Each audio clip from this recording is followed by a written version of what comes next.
Like చేయండి.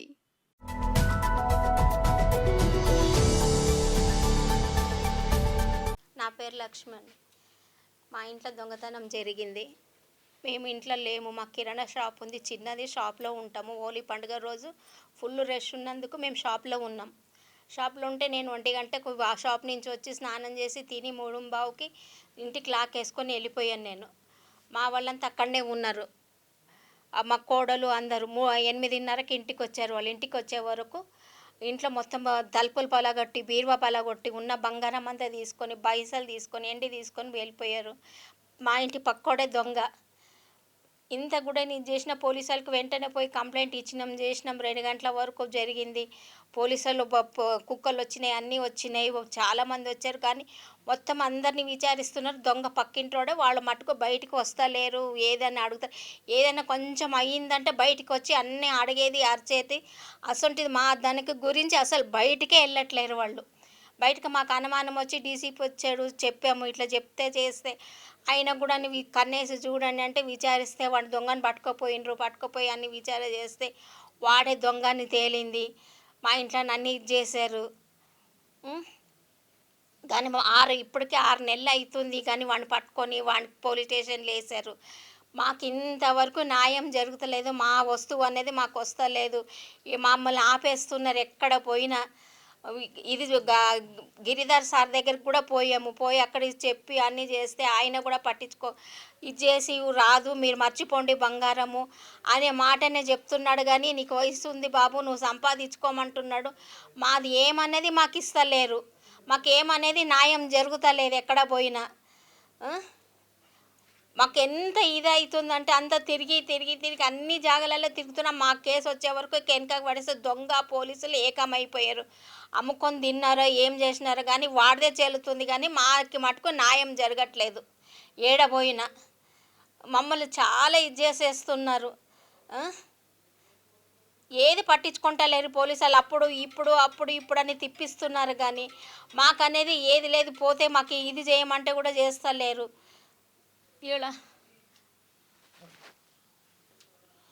నమస్కారం అండి. నేను పవన్ కుమార్. నేను కాచిగూడలో 24th నాడున నేను ఎఫ్ఐఆర్ రిజిస్టర్ చేయించాను.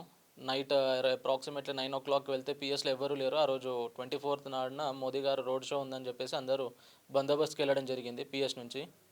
సో ఆ రోజు దాదాపు అక్కడే 10-10:30 వరకు ఉండడం జరిగింది. కంప్లైంట్ అనేది రేస్ అక్కడ చెప్తే హెటావుటీగా సిఐ గారు లక్ష్మీకాంత్ గారు, మళ్ళీ సబ్ ఇన్స్పెక్టర్స్ వాళ్ళ టీం అంతా వచ్చి మా ఇంట్లో చూశారు. దొంగతనం ఎలా అయింది ఏంటనేది అంతా విచారణ చేశారు. విచారణ చేస్తే దొంగ అనేది మాకు ఎలాంటి అప్పుడు అప్డేట్ అనేది తెలియదు, దొంగతనం ఎవరు చేశారనేది. కానీ ఒక ఐ విట్నెస్ చెప్పడం వల్ల మాకు మంచి ఇది ఎవిడెన్స్ ఒకటి దొరికాక మేము ఎవిడెన్స్ ప్రకారంగానే మేము ఫాలోఅప్ అనేది చేయించుకున్నాము. ఫాలోఅప్ చేస్తే పోలీస్ డిపార్ట్మెంట్ వాళ్ళకి చెప్పడం కూడా జరిగింది. ఇలా ఈ పలానా మా ఇంటి పక్కన ఉండే వ్యక్తి రోషన్ కుమార్ వాళ్ళ ఎంటైర్ ఫ్యామిలీ దొంగతనానికి పాల్పడ్డారు మా ఇంట్లో. డీటెయిల్గా మేము పోలీస్ వాళ్ళకి చెప్తే వాళ్ళు విచారణలో తీసుకొని వాడిని పట్టుకొని అడిగితే ఇంటరాగేషన్లో రోషన్ అనే వ్యక్తి ఒప్పుకోవడం జరిగింది. డీసీపీ గారు మాకు రికార్డింగ్ కూడా చూపించారు, వీడియో రికార్డింగ్. వాడు ఏ టైంకి వచ్చి దొంగతనం చేస్తాడు, ఎలా ఎరగొట్టాడు అనేది రికార్డింగ్ మాకు చూపించడం జరిగింది. వాడు మొత్తం ఒప్పుకున్నాడు, దొంగతనం వాళ్ళే చేశాము, ఎంటైర్ ఫ్యామిలీతో చేశామని చెప్పేసి వాడు నోరారు ఒప్పుకున్నాడట. సార్ కూడా మాకు ఆ వీడియో చూపించడంతో మేము కూడా కంక్లూజన్కి వచ్చాము. బట్ మేము డీసీపీ గిరిధర్ సార్ దగ్గర, ఇంకా ఏసీపీ రఘు దగ్గర కాచిగూడకి వెళ్తే మమ్మల్ని బంగారం మర్చిపోమంటున్నారు, మమ్మల్ని పట్టించుకోవడం అనేది జరగట్లేదు.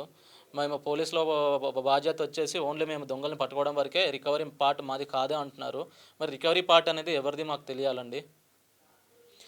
ఇక్కడ ఫ్యూచర్లో ఇక్కడ చూసిన టీవీస్లో మీడియాస్లో మేము ఇంత బంగారం పట్టుకొని రికవర్ చేసాం, అంతా చేసామని చెప్తున్నారే.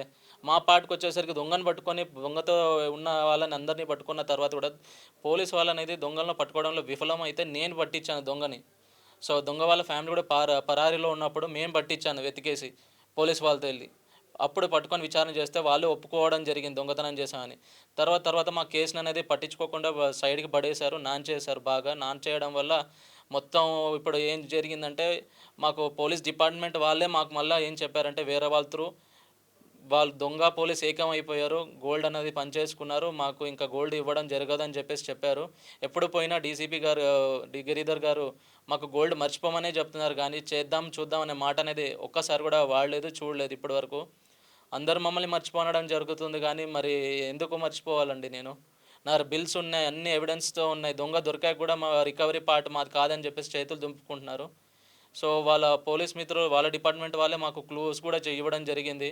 ఇంకొక మెయిన్ ఇంపార్టెంట్ అంటే దొంగ ఇంటి మీద ఒక అబ్బాయి ఉంటారండి. అతను కూడా రైల్వే ఎంప్లాయీ.